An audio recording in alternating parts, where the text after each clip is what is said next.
why would you ask these people to have a performance bond? And I understand that perspective too. And the other perspective I see is 125%, which, most of the time, if you start something and it costs you 100% to get it done, even if you mess it up, it's not gonna cost 100% to demolish it. So why are we at 125%? And as Toby said, this is not a, you gotta have a sign-off thing if you're gonna have this. Somebody's gotta sign off. Now, who do we have qualified to sign off that this is completely specific? This is governed by the FCC Corporation, Federal Communications Corporation. So if you have a tower up sitting in the county that you've authorized to be permitted and put up in a place, what, if it's, under the guidelines of the FCC, it's properly lighted and whatever, what are we to say that whether you're using them or not, that we're gonna tear it down, or why would we do that? That's a very valid point. My planning board chose 125% as their appropriate number. Planning board. One of the, and this, not been a part of this at any given time, but I did have a friend that worked in a cell phone tower company that were constructing cell phone towers across the country.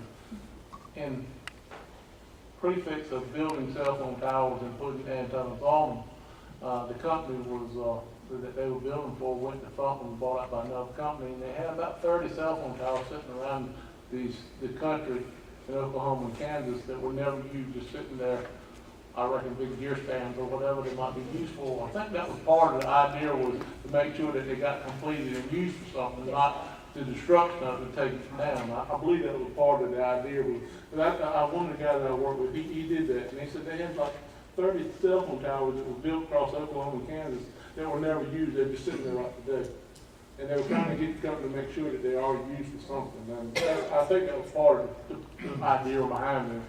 Part of the structural maintenance is, and today is a grid of about a 30-mile grid. All over the United States, that's the ultimate plan.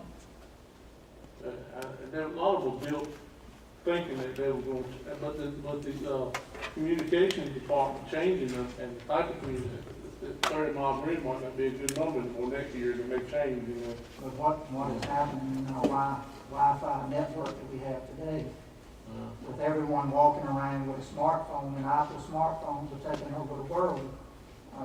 Kids today, finger tapping, it's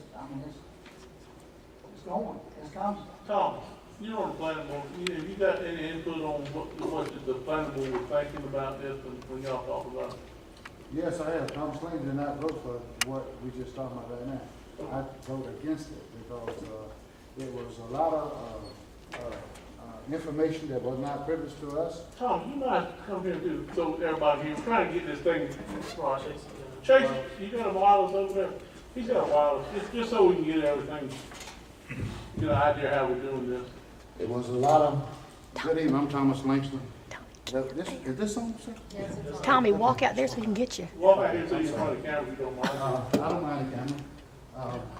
No, I did not vote for it because of a lot of information that was not privileged to us to vote for it. And I do remember when they put the one up there by the old Dodge and Rogers, and I do remember the specs that the fellow that put it up, I was down there being nosy.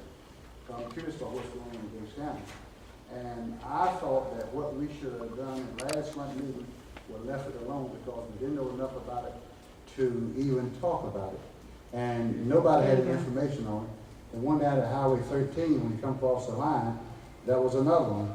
And neither one of them to this day have an antenna or anything about it. Now, the one at Highway 13, if I'm not mistaken, the fellow by the name of Mr.